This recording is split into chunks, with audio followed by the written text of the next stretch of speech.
thought there are as many as 111 different types of lie. We all do it, and if we didn't, we wouldn't be human.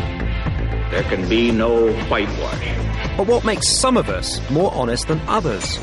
I didn't give you a 10, I only gave you 5. When we do lie, how can we avoid being caught? I created a new me, a totally new me. And how good are we at spotting lies?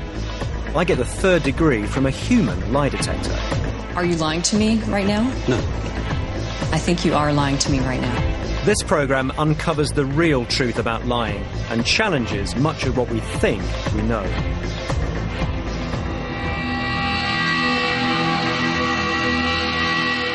As a psychologist working in addictions, I've learnt that sometimes it pays not to take things at face value. So a good deal of my time is spent trying to sort out fact from fiction. As a result, I think I've developed a good sense of when I'm being lied to. And like anyone else, I hate it when I discover that I'm being taken for a mug. When someone lies to me, it gets me real upset, angry, hurt, humiliated. Being lied to would make me angry. Upset if it was someone close. Well, you have to lie on occasions, but you know, honesty is the best policy. I think you do have to be honest with people, otherwise what's the point in living? Anger, definitely. Disappointment. Given how we feel about lies, it's not surprising that we set great store by being able to detect them. We're about to perform a simple test. You're going to see 6 short clips, half of them true and the other half made up. We want to know if you can spot the liars. Also taking part in our experiment are some experts. These bouncers are used to dealing with their fair share of blaggers. People lie about how drunk they are, age obviously, and that. If there's been a fight and we've had to split it up and that, who started it, you know, what it was over, that sort of thing, and that. And you don't have long to sort of like determine, you know, whether they're who's lying and who's not lying and that. So you've got to be a pretty good judge of character. While the residents of St Michael's Convent may be known for their honesty, they're also confident that they can spot dishonesty. I think it's an intuition thing. On the telephone, certainly, I do a lot of telephone. You get some other tall stories there. So, can you and our teams spot a tall story when it's staring you in the face? And I began to drill a hole in the wall of my flat. You're just too good to be true. Can't take my eyes off you. My girlfriend and I went to Florida. I wanted to go cage diving with a great white shark. I got my PADI qualification and I was all set, and we went out. And the first time I saw the shark in the water, I couldn't get in. And I thank God. During lunch on the second day, a huge yellow car drew up outside the restaurant, and out got Picasso. The motorcyclist hits my car, spins over the bonnet. I go over to the side of the road, and all of a sudden, this enormous hand appears on my shoulder. And I look up, and it's Frank Bruno. And I got locked out of my room on the 6th floor. I was completely naked. And I thought, well, I know what I'll do. I know the hotel pretty well. I'll go down and have a swim. At the moment, I'm trying to become a beauty queen and hopefully become Miss UK. This guy ran past me, knocked me off the curb, and I twisted my ankle really badly and broke my arm, so I spent the rest of the day in hospital and missed my own party. So, how did you do? You can discover who the 3 liars were at the end of the programme. If you found the test difficult, you'll be reassured to know that when it comes to spotting lies, we all find it a struggle, even when the stakes are high. For most of the 1990s, this man, an investment consultant from Glasgow, ran an audacious con. Hi, I'm Donald Bickerstaff, president of Bickerstaff Associates. I committed a fraud of $15 million on 75 people right here in San Francisco. Instead of investing his client's money, he was stealing it. For over 8 years, we've been helping people like yourself. He wastelanded a lot of people's lives and tore a lot of their emotions out, and those are things that can never be replaced. Bickerstaff's client parties were legendary for their excess. He used to have a Christmas party. He would invite all his clients, and he would give away these trips to Europe or the Caribbean or something. Clients were limousine to the parties and limousine home. Clients were so thrilled with the party that they would refer other people to me. So they really served a dual purpose at that point. Nothing was spared. I mean, it had to have been huge. But it was all an illusion. Donald Bickerstaff's business empire was founded on a lie, and his clients were the ones paying the price. At Bickerstaff Associates, we'll be happy to assist you and come up with a plan that's suited exactly to your family's special needs. Bickerstaff's horse trainer Jeff Bondy and his elderly grandmother invested almost all their money with a man they thought they knew.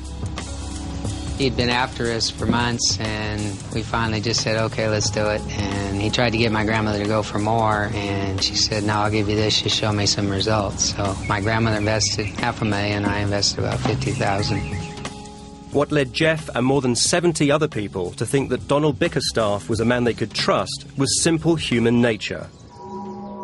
Our first instinct is always to believe. Let me show you how it works. These volunteers think they're taking part in some research I'm conducting into stress. But in fact, I'm lying to them. Welcome. Thank you for coming today. Now, before we begin the experiment, I must warn you that central to our experiment is the administration of a single electric shock. So if any of you on that basis would like to withdraw at this point, you're free to do so. Okay, good. I want to find out how readily we believe lies. Just like Donald Bickerstaff, it's important that I'm clear, confident, and look like a professional.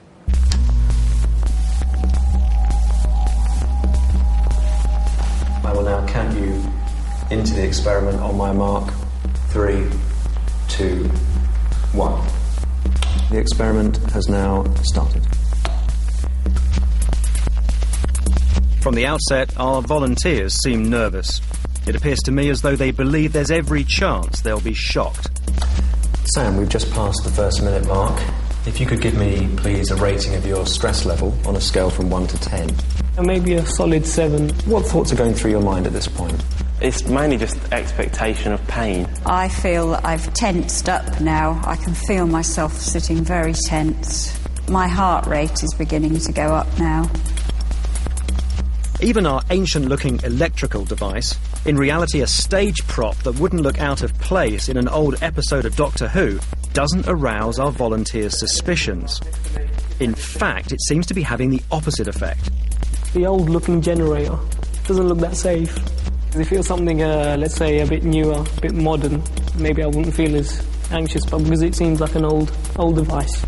And despite the fact our machine is set to a lethal level, some seem to think a shock could still be on its way. The fact that one of the gauges is set to about 22 amperes, which is slightly worrying. What do you think the chances are now that we will shock you? Steady 5 now, even though I still have in my mind that, looks can be deceiving. I think you might shock me near the end. Probably, if you can shock me. Now I've been sitting here trying to think it all through, what my chances would be to get this jolt or not. I'm a little worried right now. Definitely at 7 now, because I still think there's time for me to get a shock. It's like building up to a crescendo. 3, 2, 1. Experiment completed. What this experiment shows is that once we believe in a basic premise, we're hooked in, despite evidence to the contrary. And there's a good reason why. Because we're told the truth more than we're lied to, we take things at face value. Without this bedrock of trust, human society would collapse.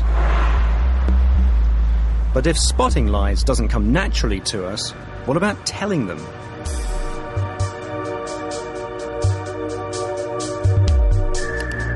We know from scans of the brain taken during the course of a lie that deception requires a great deal of mental effort. For a very few people, though, it's almost second nature.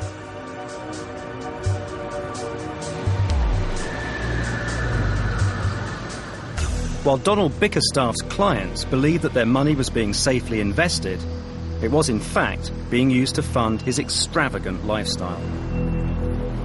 I've come to San Francisco to get some insight into the sort of person that can swindle their way into a $15 million fortune. I particularly want to know how it all started. Occasionally, customers would make the mistake of making the check out to me, and I realized that I could cash that check and use the funds without being discovered.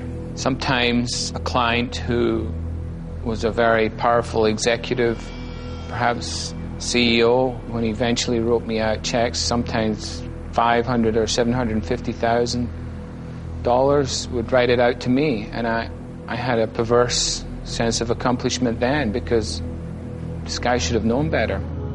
To gain his clients' trust, Donald created an elaborate past for himself, claiming to hold a master's degree and to have once worked for the Bank of England. Both were lies. Donald was very convincing when it came to his financial things. I mean, he just seemed to know when something was going to go up or down, and he made you believe like that he could take good care of you.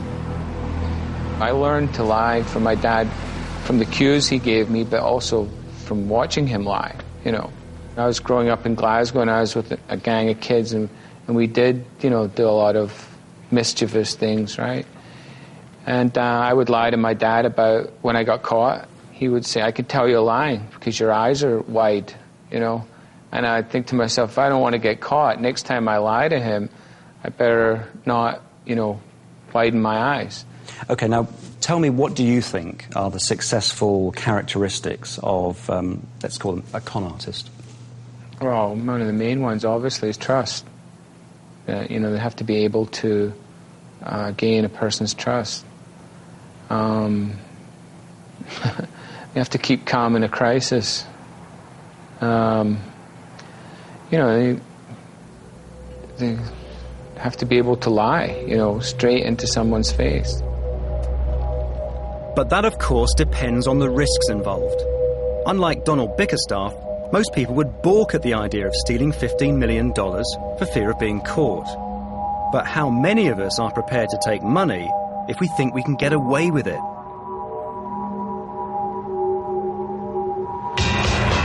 Five minutes past 9 on London's Oxford Street, and this busy stationery store has just opened for business. With the aid of some strategically placed cameras, we're about to observe people wrestle with a dilemma familiar to everyone: what to do when you've been given too much change. £13.66, please. Taking out £15, this man returns his wallet, unaware he is about to be handed not £1.34 in change, but £6.34. Barely batting an eyelid, our man leaves, £5 the richer. With little chance of being blamed for what is, after all, the shop assistant's mistake, one customer after another decides to take the money. Go on, take the money and run. Thank you very much. Go on, take the money and run. Thank you. Thank you very much. Thank you. Go on, take the money and run.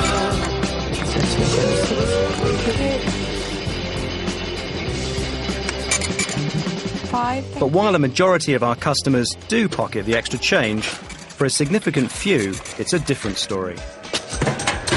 You received some change, £5.10, thank you. I didn't give you a 10, I only gave you 5. Oh, sorry. No, it's all right. There you go, thank you. I think I just gave you a £5. Oh, did you? Yeah. Sorry, thanks. In fact, some of us are so honest that we'll even go out of our way to rectify a mistake. Like everyone else, this woman has been handed too much change. But it's not until she's outside that she notices. Cue her return. You gave me too much change. Oh, did I? I gave you a tenner. Oh. So you gave it me back. I'm so sorry. Well, no, you'd be £10 out tonight, wouldn't you? All right. Nice lady. Yeah. So why did some of our shoppers feel compelled to own up? It's just basically that if I gave someone the wrong change, I'd hope they'd be honest enough to tell me and sort of give it back. I would have felt guilty about walking away with a fiver, yeah. I would have felt very guilty had I kept the tenner. Very guilty. We have another word for feelings like this, and that's empathy. When we empathise with someone, we put ourselves in their shoes, and we imagine how we would feel in their situation. But if empathy is enough to make people think twice about taking a fiver, why are some people happy to steal millions? This simple test is all about reading emotions. I want to know if Donald Bickerstaff is able to pick out the most appropriate words to describe 36 pairs of eyes. Accusing.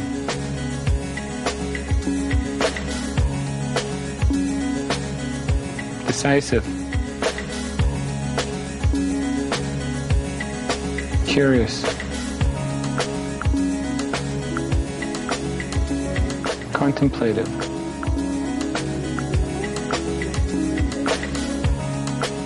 Out of a maximum of 36, Donald scored 29, slightly higher than average. It's not hard, is it, to see through what the test is getting at and give a socially desirable response. And it's another thing to actually act out like that in practice. No, and I've taken those tests before, so in a sense I'm prepared. I think empathy can be manifest in different situations. I mean, you can be very empathic given where you have to help rescue someone, for example. But in the situation that I was in, it wasn't helpful. I had responsibilities to fulfill, and I had to do what I had to do. And it's this which sets Donald apart. While he can empathise as well as the next person, he can also turn it off at will. But less controllable was Donald's fear. After years of cooking the books, his deception was finally spiralling out of control. On a number of occasions, I was sweating over a photocopier salesperson who was dressed up very nicely. Seemed like he was the FBI come to get me. Donald was eventually found out when one of his clients made a call to the company where they thought their money was invested. Told that no such investment existed, the client rang the FBI, and Donald went into hiding. We were racing horses at Del Mar, and he had never missed a race. His wife attended, her parents did, and she said Donald was busy working. And that made me feel funny. He didn't attend. We called him for the next 2-3 days, and nobody could find him. I looked in the mirror, and I looked at myself, and I said to myself, I can't believe this is happening.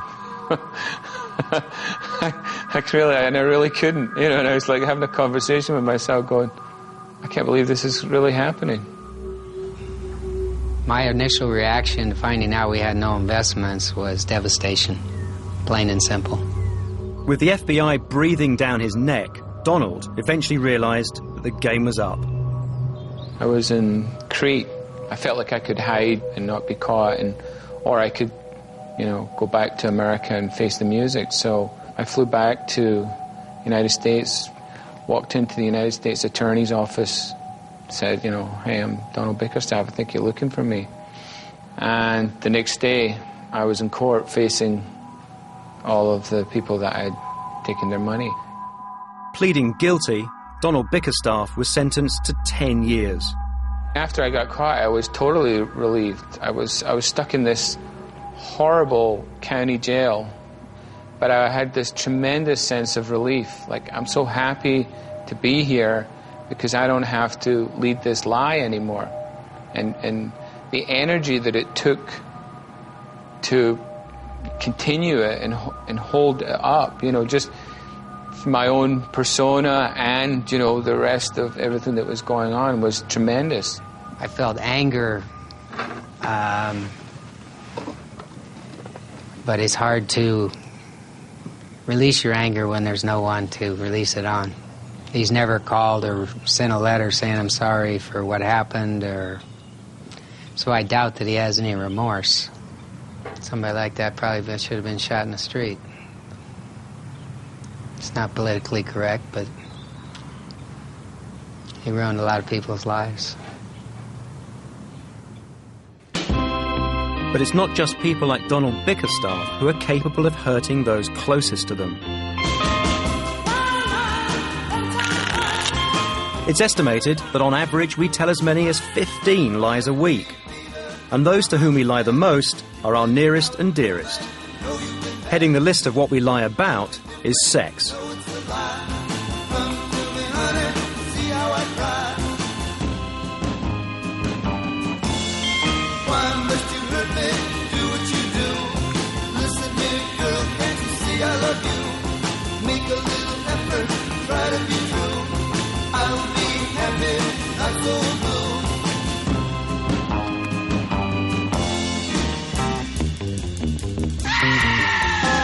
When it comes to lying to our loved ones, we work to a different set of rules. It was an ex-girlfriend, and I was just like two-timing her behind the back. Lying to my ex-wife that I was running and I wasn't. I wasn't in a certain place at a certain time that I should have been, and basically it was because I was elsewhere enjoying myself. It would appear that us men have a lot to answer for. But then again, deceit has always been the way of the world. We may think of lying as a human phenomenon, but in fact, deception is rife throughout the animal kingdom.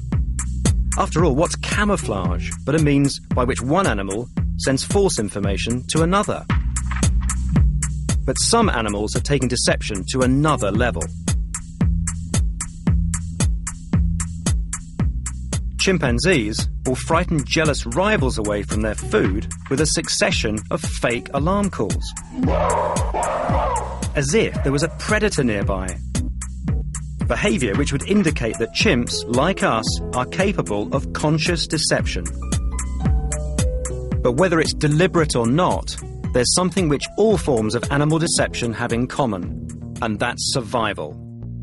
So what about the human animal? Surely deception isn't so crucial to our survival that we can justify its downside. 2 years ago, Greg Billingham became destitute when, within the space of a few months, first his transport business and then his marriage fell apart. That situation was my biggest nightmare. To go from having friends and warmth and comfort to nothing scared me to death. To actually walk down the street, I felt as if everybody knew. Everybody knew that I'd lost everything. I was like a loser. And I would literally walk around looking down. I wouldn't look people in the eyes. I was worried in case anybody that knew me might see me. With no job and no home, Greg was forced to live rough. So this is where I would try and bed down for a night.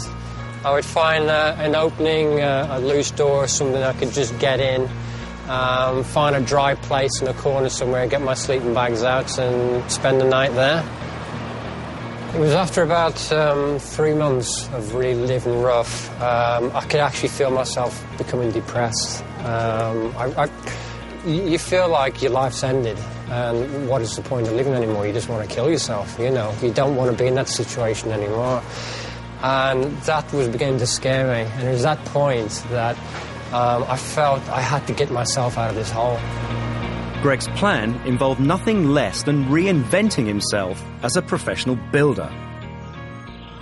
Greg, when you were at rock bottom, what were the first steps you took to climb your way out?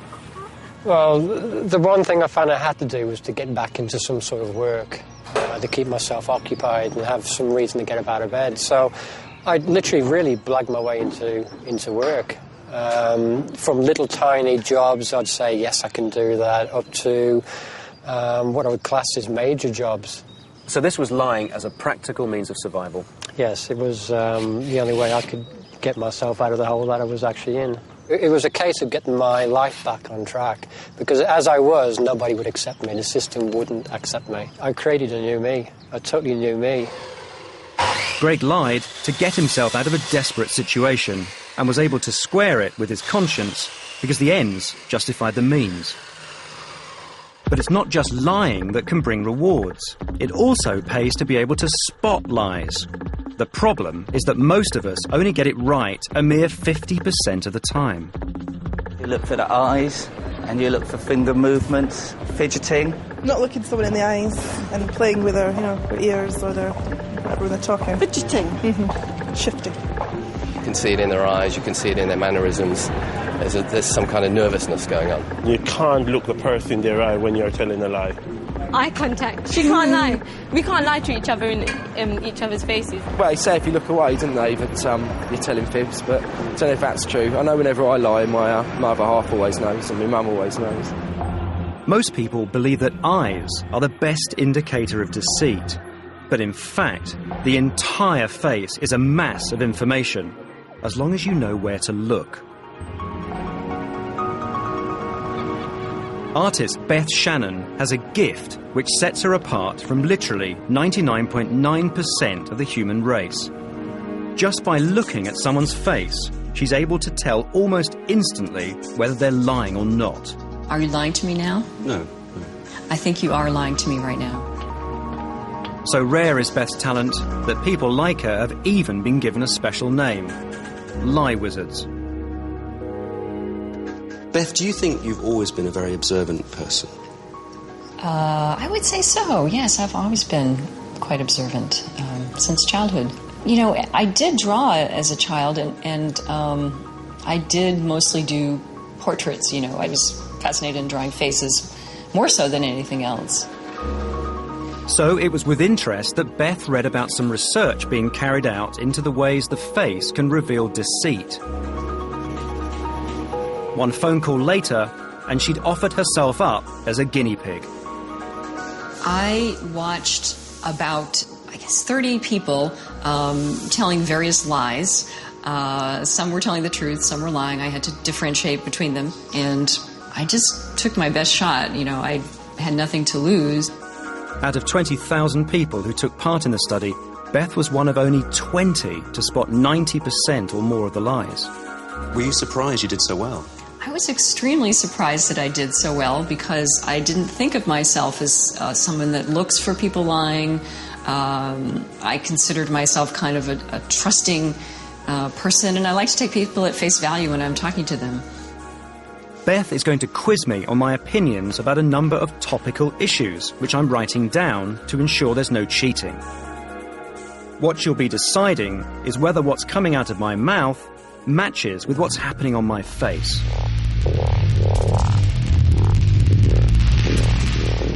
So the first subject that we're going to discuss is whether or not you believe that fox hunting should be banned.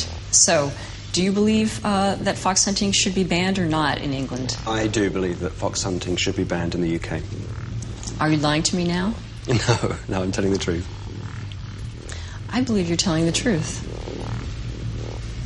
You're right, I was. So, do you believe that smoking should be or should not be banned in public places? It should be allowed. Are you lying to me right now? No.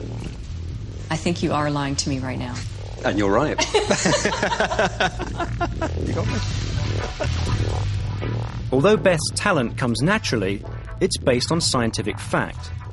It's been calculated that the human face is capable of 46 separate movements, which when combined reflect the entire range of human emotion. What to you or I is a licking of the lips is in fact movement number 37. A raised eyelid, often a sign of surprise, is number 5, and a simple lip bite, number 32. Most of the time, we are in control of these movements, but every now and then, and particularly when we're under stress, they leak out. It's these involuntary micro-expressions, lasting less than a quarter of a second, that Beth Shannon looks for when searching for evidence of deceit. Beth, now, what I'd like to show you is a video clip that you may be quite familiar with. And what I'd like you to do, if you can please, is point out to me the examples of micro-expressions that you can see in this clip, and we can stop and freeze frame and go back and go forward at any point to really try and, you know, clarify exactly the sorts of things you're looking for. Should we do it? Yes, let's do it. Okay, great. But I want to say one thing to the American people. I want you to listen to me. I'm going to say this again. I did not have sexual relations with that woman, Miss Lewinsky. I never told anybody to lie, not a single time, never. These allegations are false. Okay. That's the clip. First reactions. I saw several micro-expressions that I thought gave him away during his denial. Okay, let's take it from the top, and you shout out when you see something significant. Okay, stop right there. He's got kind of a bad boy look on his face right there. He's sort of chewing he his looks lip. rather amused to me, like he's getting ready to put one over. He doesn't look nearly as serious as he should be, considering the gravity of the situation. Okay, let's carry on then and see if we can find the next point where you... But I want to say one thing. Okay, stop. Okay, look at... He's got a smirk on his face. He's got a smirk. And again, that is not an appropriate facial expression, considering that he's about to tell something very serious to the public. He's addressing the public right now. So you think that he is, in a sense, unable to control that aspect of his behaviour? It sort of leaks out. Yes, he's got the facade that he's trying to put over on the people, but he's having this whole other parallel thought process going on because he's lying. He's not telling the truth. What's interesting for me is that I was attending to the big gestures, the thumping of the table, and that I did not. I didn't see those little changes from smirk to serious. They passed me by completely. But those little micro-expressions gave the game away. Yeah, telltale expressions.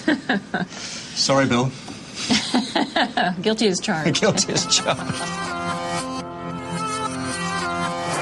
While the information that Beth Shannon is able to glean from the face allows her to accurately pinpoint deceit, what do a person's features say to us? Although people say you shouldn't judge a book by its cover, it seems that we're more than happy to judge a person by their face.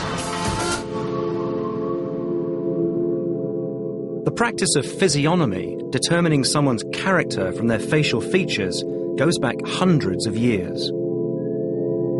But as recently as the 1930s, some criminologists believed that a heavy brow, protruding ears, and an asymmetrical nose were sure signs of a dishonest personality. Such a stereotype seems absurd today, but have things actually changed?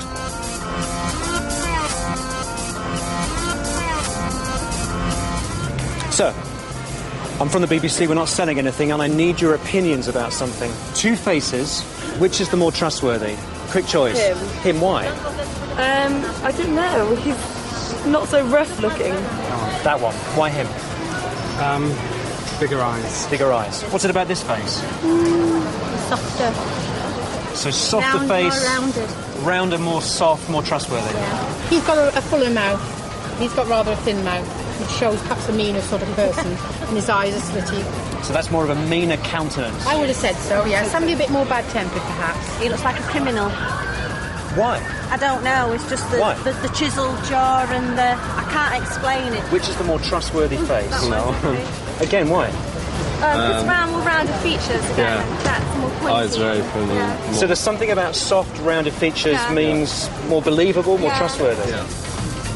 Even though there's no scientific evidence to back it up, the majority of people we stopped instinctively associated more aquiline features with dishonesty, something known as the babyface effect. But our prejudices don't stop there. This face has bigger eyes than this one, so you might think that people would judge it to be the more trustworthy of the two. Which is the more trustworthy? Why? Not sure. What about the difference in skin colour here? Was that influential? Slightly, yes. Yeah. Slightly did, yes. And what did the skin tone suggested someone who wouldn't be trustworthy? No, not particularly, but I think we would go for that one. Yeah. Because we are more like that one.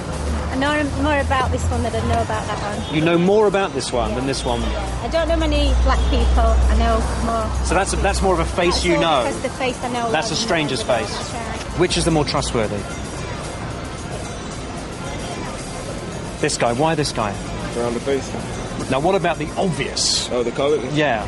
But did that play a part in your judgment? Not really. Now, look, you're a black guy. Have you ever found that because of your appearance, because of your skin colour, you're regarded as being not trustworthy? Sometimes.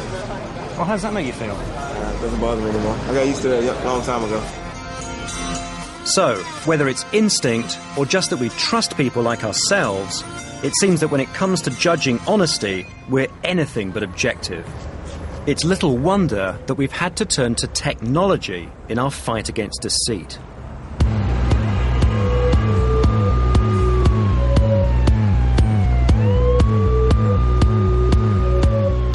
For over 7 years, Doug Williams worked for the Oklahoma City Police. During that time, he conducted more than 6,000 polygraph examinations. Well, a polygraph's a great interrogation tool because it puts a person in the hands of a trained interrogator and puts them in a very submissive type situation. We're going to determine what your particular body patterns are. The polygraph is intimidating just by its very nature. I've had seasoned veteran police officers who had been through gunfights and bar fights and you name it, literally throw up on the floor from fear. Literally just throw up on the floor. I had one woman on a criminal investigation go into a catatonic state with fear to the extent that it caused some severe psychological damage. Now, I think I'm quite a good liar, so I'm going to put the polygraph to the test. Doug, we're looking forward to this. How are you? Great, thank you. So, this is the polygraph. That's the machine. It's making me anxious just looking at it. It has that effect, and you'll be even more intimidated when you get all the attachments hooked up to you. But that's part of the power of the polygraph is in the mind of the victims, so to speak. The more nervous you are, the better chances of me determining whether or not you've tried to deceive me. Okay, so how do we put this to the test? Well, we devised a simple little test. I'm just going to put my cell phone down here, and John, I want you to either touch it or not, depending on what you choose. And just so we have a little something writing on this, and that there's a certain amount of fear of detection in your mind, if I'm able to determine whether you've lied or not, you have to pay me $50. $50? $50. Okay, let's go for it. All right, John, well, I'm going to turn my back, and you choose whether to touch the phone or whether not to.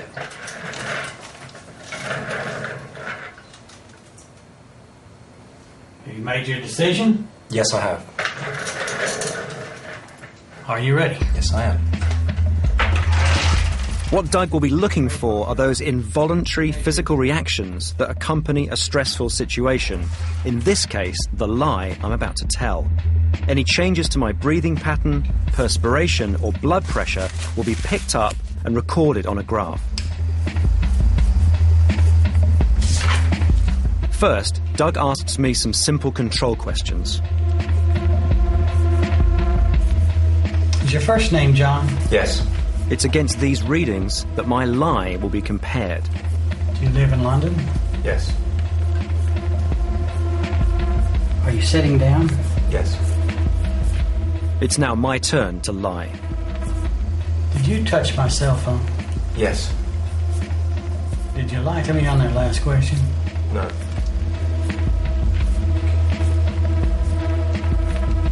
The test is over. Just keep still. So, did Doug and the polygraph catch me out?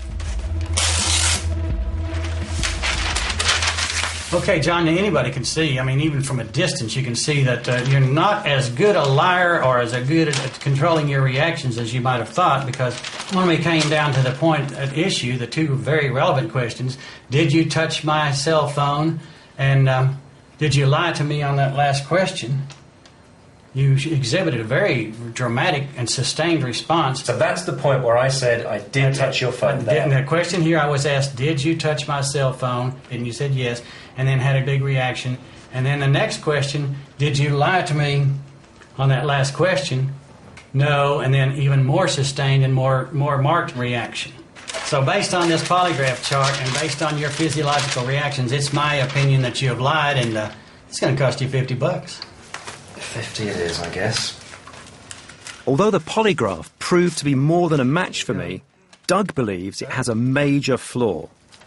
The problem with the polygraph is it isn't always true. About 50% of the time, nervousness does in fact indicate deception, but unfortunately, 50% of the time it doesn't. Embarrassment, nervousness, fear can cause you to have a reaction that would indicate deception even though you're perfectly truthful. And just as the polygraph can sometimes condemn the innocent, so it can also exonerate the guilty. In 2003, America's most prolific serial killer, Gary Ridgway, was convicted of 48 counts of murder. Most of his victims, all young women, had been strangled in a 2-year killing spree. But Ridgway had first been a suspect as early as 1987, when he was asked to undertake a polygraph test. Ridgway passed and was allowed to walk free, only to continue killing. Not only does Doug believe the polygraph's flawed, he can prove it. I had a friend of mine come in once when I was on the police force, and he was a detective, and he said, "You know, Doug," he said, "knowing as much as you know about the polygraph, would it be possible for you to beat it?" And so I thought, well, I wonder. After he had left, I hooked myself up to the polygraph and set myself down and tightened up my anal sphincter muscle like I was trying to stop a bowel movement, and lo and behold, I cranked out about a 100-point blood pressure increase just like that. So you're telling me that a simple butt clench is sufficient to sort of throw you off? Basically what it is, the anal sphincter muscle is surrounded by the largest arteries in the body, and it's like a garden hose. You tighten up around that garden hose and you cause an increase in blood pressure. But if I'd known that before, I could have saved myself $50. Could have saved $50. Given the polygraph's shortcomings, scientists have been experimenting with other technologies. Brain scans, voice patterns, even thermal signatures have all been employed in the search for that holy grail of lie detection, 100% reliability. But as yet, that goal still remains some way off. But is this always a cause for concern? This art gallery in the heart of Mayfair is the venue for a little social experiment. Standing in pride of place is a painting that's totally unique. Not because it's that valuable, but because it was created by a rhinoceros.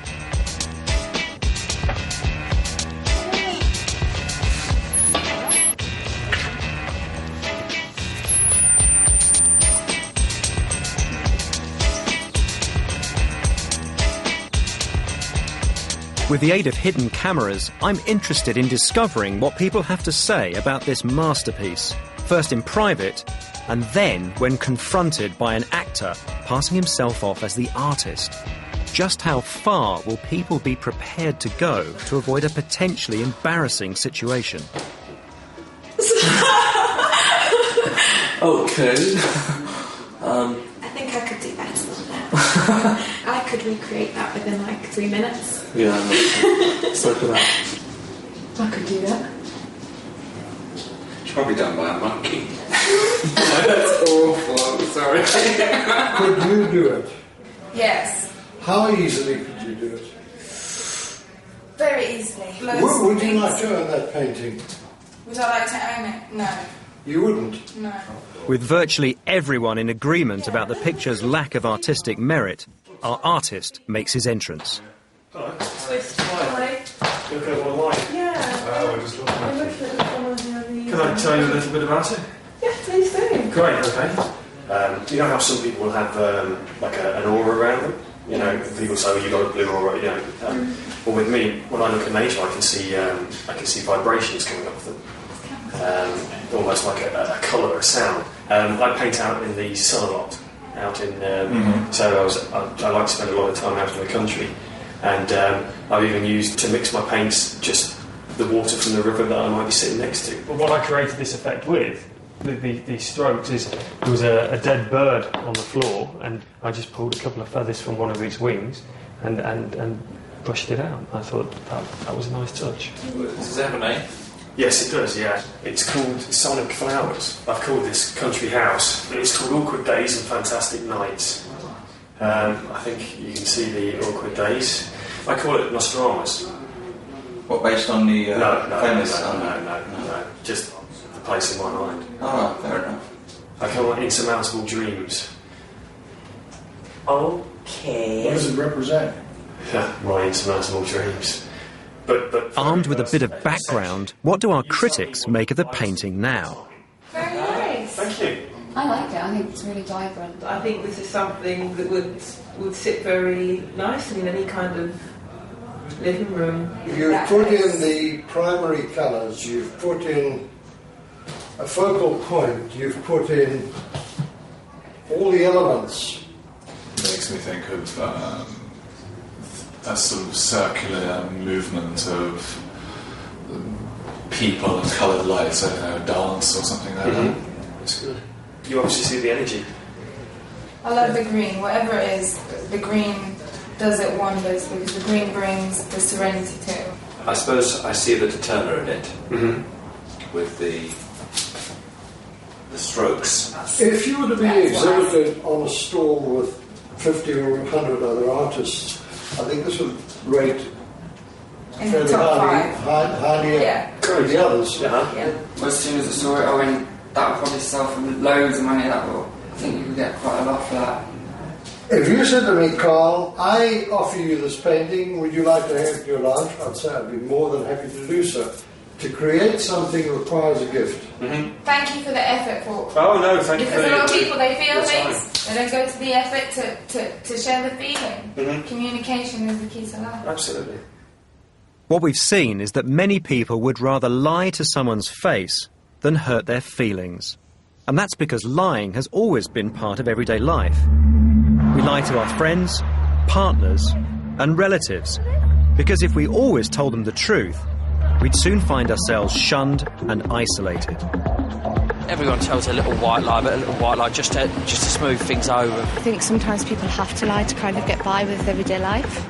I think there are times where you can be, let's say, a little sparing with the truth because it protects someone. You lie to not to offend. If someone says, does this outfit look okay? Say, yes, it's lovely. I think sometimes people are, how can you put it, frugal with the truth if they feel they're protecting you. Certainly tell a lie to save someone's feelings, stop someone from being hurt, or bring up an issue at a later date or a more appropriate time, those sorts of occasions. The fact is, it's not always in our best interests to know the full truth. Once Greg Billingham found that people were prepared to believe he was a professional builder, despite being a complete novice, he began to spread his wings. Did you find that the need to tell lies spilt over into other aspects of your life? Yes, I did. Yes, I found, as I, if you like, blagged more about different jobs and succeeded. I realised that you could sort of paint a picture of yourself, really any way you wanted to. Really, I found the way you dressed, the way you held yourself, the way you might walk into a certain club where that they want selected clientele going in. I could get in. And I could be whatever person I wanted to be, depending on the person I was talking to. And I found that it works. It does work. 2 years on, and there's one lie Greg has still not owned up to. Since the day they met, his girlfriend Diana has been under the impression that Greg is 37, when in truth, he's 47, some 20 years older than her. This is the one lie that I've kept from Diana, and it's reached a time now where I really need to tell her. I need to be honest with her, and hopefully she'll accept it and accept me for who I am, and we'll carry on as normal.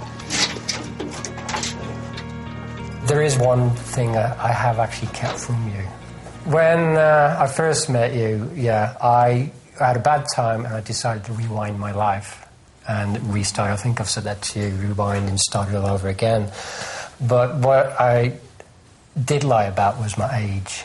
I'm just a little bit older than I led you to believe. So it's So not. how much it's is a not little just the stress and the weather and everything that's made me look a bit older. I'm actually 10 years older than I really am. I don't believe it. It was just that I suppose that lie in my life that I kept away and just lived and lived. And sometimes I think I convinced myself I was 37. So you're 5 years younger than my mum. Oh God, what am I telling my parents? And I'm sorry. I am really, really sorry. I hope you can forgive me. I'm a bit mad at you. I know you will be. Is there anything else you haven't told me, or No, is that the you only can thing? check with anything else. That's the only lie. If you, I don't feel worried about you checking it anything else, because everything else is the truth. The truth is hurtful in the sense that I feel he didn't trust me enough to tell me. That's the only reason, I think. And I feel he betrayed me. How can I explain that? Is it the age difference or the lie? The lie. Sorry. So just because we don't like being lied to doesn't necessarily mean the truth is any easier to deal with. Earlier in the programme, we showed you 6 short video clips and asked you to identify the 3 people who are lying. Also taking part in our experiment were some people who know a thing or two about honesty. A group of nuns and some nightclub bouncers. So which of our storytellers was lying? I wanted to go cage diving with a great white shark. If you spotted this look, then maybe you realised that this man has never even seen a great white shark. I got locked out of my room on the 6th floor. I was completely naked. If you noticed this smirk, then you probably worked out that this man was also pulling the wool over your eyes. So I spent the rest of the day in hospital and missed my own party. And if you clocked this lip bite, then perhaps you gathered that this storyteller was talking pure fiction. If you didn't spot the signs, then you're not alone, because our experts, who between them watched a total of 20 clips, also fared pretty badly.